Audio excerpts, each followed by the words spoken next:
प्यारे बच्चों, आज हमारी वर्कशीट नंबर 6 हमें करनी है। वर्कशीट नंबर 6 20 जुलाई 2021 के लिए, और वर्कशीट का टाइटल है इतिहास की समझ भाग 1, अंडरस्टैंडिंग हिस्ट्री पार्ट 1। इतिहास को समझने के लिए हमें इस हफ्ते में 3 वर्कशीट दी गई हैं, पार्ट नंबर 1, पार्ट 2, पार्ट 3। तो आज हमें पार्ट 1 करना है।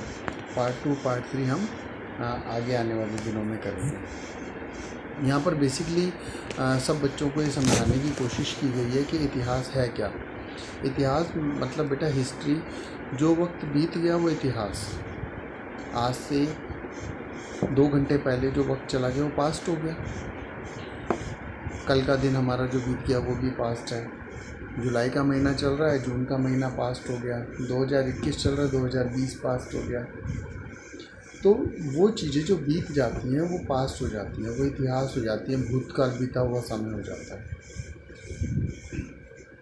उस बीते हुए समय में जो इम्पॉर्टेंट चीज़ें होती हैं वो सब इतिहास कहलाती हैं।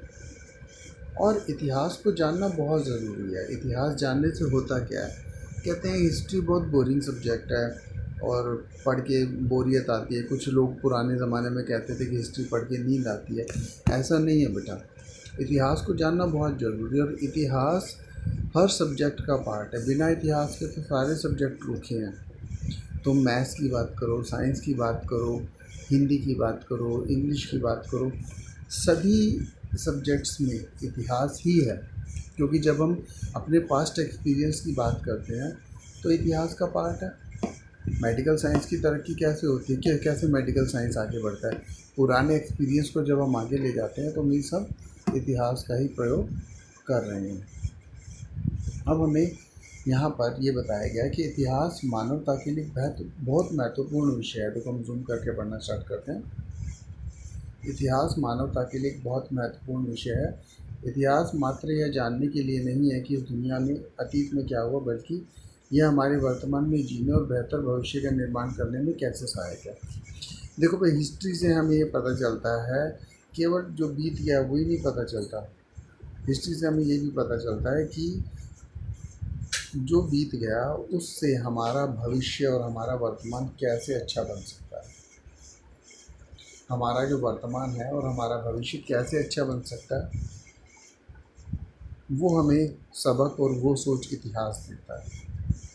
ठीक, इतिहास में अब तक घटित घटनाओं या उससे संबंध रखने वाली घटनाओं का काल क्रमानुसार वर्णन होता है। देखो इतिहास में हम क्रोनोलॉजिकली पढ़ते हैं सारी चीज़ों को ना, काल क्रम के हिसाब से, यानी वक्त के हिसाब से। जो घटनाएं बीत गई उसको हम वक्त के हिसाब से पढ़ते हैं। जैसे हम अपने देश की आज़ादी का इतिहास अगर पढ़ते हैं तो उससे हमें सबक मिलता है कि हमारा देश किन कारणों से गुलाम हुआ था, और आज की तारीख में हम उन कारणों को रिपीट ना करें, उन बातों का ना दोहराएं, ताकि हम अपने देश को गुलाम होने से दोबारा बचा सकें।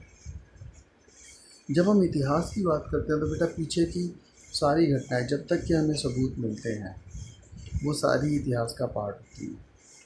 इतिहास को हम कितना पुराना ले सकते हैं, चलो पहले थोड़ा इंग्लिश में देख लेते हैं। History is a very important subject for humanity. देखो ह्यूमैनिटी के लिए, मैनकाइंड के लिए हिस्ट्री बहुत इंपॉर्टेंट सब्जेक्ट है। ह्यूमैनिटी के लिए हिस्ट्री बहुत इंपॉर्टेंट सब्जेक्ट है। It is not just to know what happened in the past but also helpful for us to live in present and build a better future। Better future के लिए, आगे हमारे भविष्य के लिए, क्योंकि इतिहास में जो हम गलतियां कर चुके हैं उनको रिपीट ना करें, इसलिए हमें इतिहास को जानना जरूरी है। जो अच्छे काम हमारे हुए उनको हम रिपीट कर सके, इसलिए हमें इतिहास को जानना जरूरी है। और इतिहास कब तक इतिहास, हमें जितने पुराने एविडेंस मिलते जाते हैं वो सब इतिहास ही है। जितने सबूत हमें मिलते जाते हैं वो सब इतिहास है। देखो जो हमारे पूर्व काल का अध्ययन करने वाले हैं, आर्कियोलॉजी के हिस्टोरियंस हैं, इतिहासविद हैं, उन्होंने 2 हिस्सों में बेसिकली बांट दिया है। देखो जब तक हमें सबूत मिलते हैं वो तो इतिहास हो गया, और जब हमें सबूत नहीं मिलते, यानी ऐसी चीज़ें जिनके हमारे पास सबूत नहीं है, प्रागैतिहासिक काल उसे माना जाता है। प्री हिस्टोरिक काल, प्री हिस्टोरिक एज हम मानते हैं जिसके हमारे पास सबूत नहीं है, और हिस्टोरिक एज हम उसे मानते हैं जिनके हमारे पास सबूत है। ठीक, अब फर्दर हम इतिहास को देखो 4 भागों में बांटते हैं। आदिम पाषाण काल, पूर्व पाषाण काल, उत्तर पाषाण काल और धातु काल। देखो इंग्लिश में इन तीनों के नाम है primitive stone age, early stone age, later stone age and metal age. Metal age वो एज जबकि मनुष्य ने धातुओं की खोज कर ली थी और मनुष्य धातुओं का अपने जीवन में शिकार करने में, खेती करने में इस्तेमाल करने लगा था।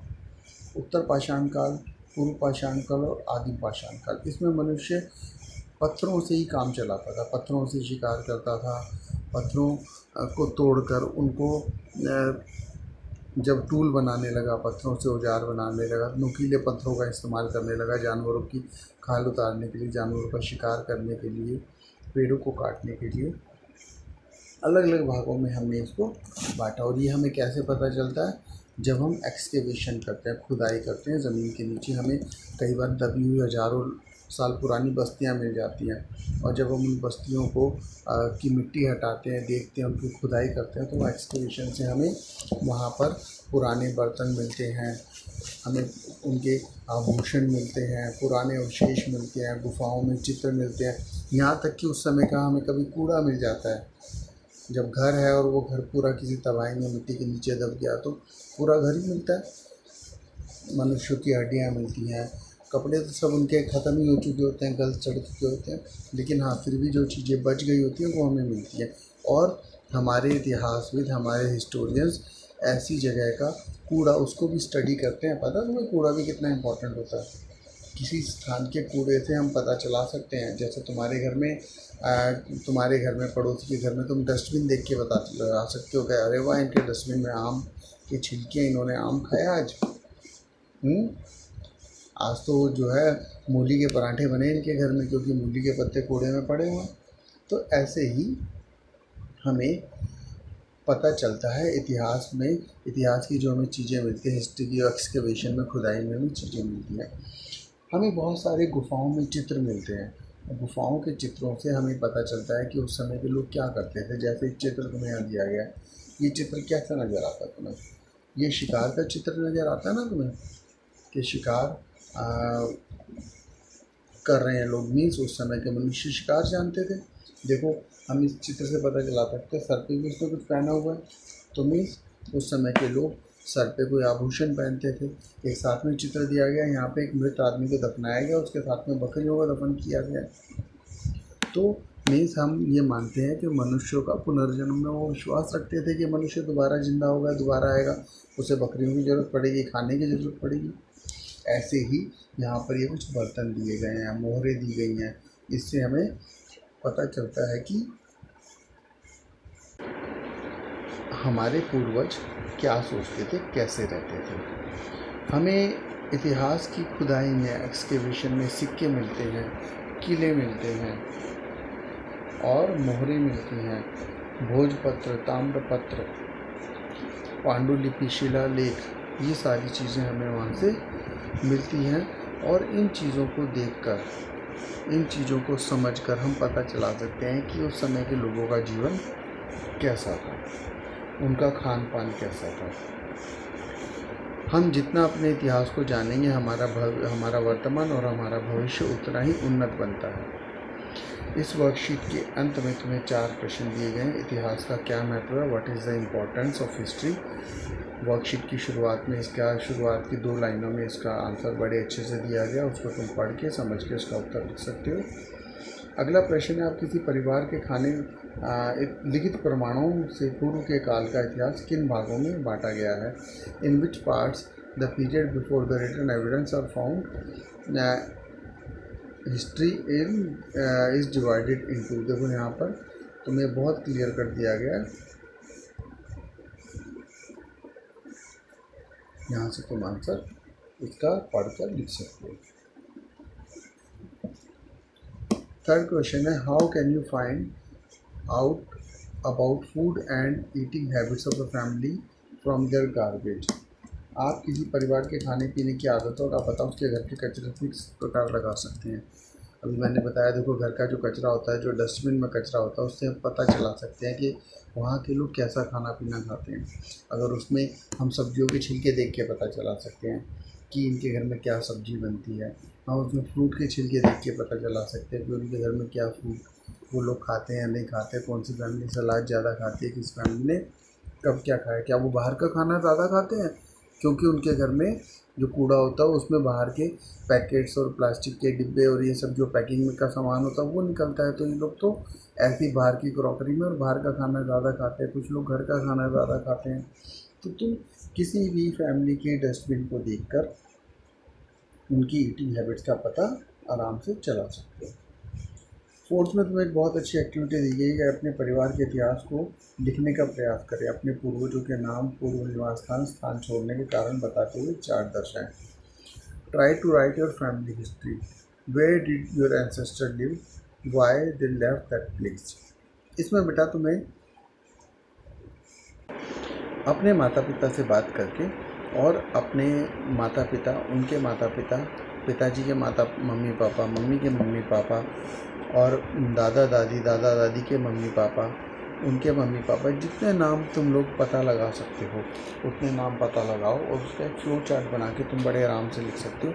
पहले कहाँ रहते थे तुम्हारे दादा दादी, कहाँ रहते थे उनके मम्मी पापा, कहाँ रहते थे तुम्हारे पिताजी के दादा दादी, तुम्हारे दादाजी के पिताजी कहाँ रहते थे और उन्होंने उस स्थान को क्यों छोड़ा। क्या किसी काम धंधे की तलाश में छोड़ा, क्या वहाँ कोई महामारी आ गई थी, क्या वो इलाज कराने बाहर चले गए, तो क्यों उन्होंने उस स्थान को छोड़ा। ऐसे हम अपने देश का, अपने समाज का और अपनी दुनिया का इतिहास जानने के साथ साथ अपने परिवार का भी इतिहास जान सकते हैं। मुझे उम्मीद है सब बच्चों को वर्कशीट बहुत अच्छे से समझ में आ गई होगी और इन चारों प्रश्नों को बहुत अच्छे तरीके से सुंदर और साफ साफ लिख कर करना है और उसके बाद इसकी बहुत साफ पिक्चर खींच के तुम लोग मुझे व्हाट्सएप पे सेंड कर देना।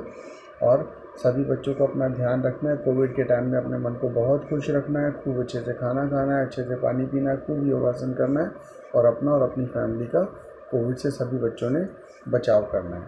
Thank you.